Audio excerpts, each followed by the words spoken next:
சிந்தித்து செயலாற்றுங்கள்.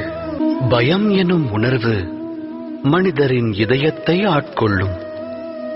மனிதருக்கு ஆஸ்தி அழிந்து விடுமோ என்ற பயம், அவமானம் குறித்த பயம், தனிமைப்படுவோமோ என்ற பயம்.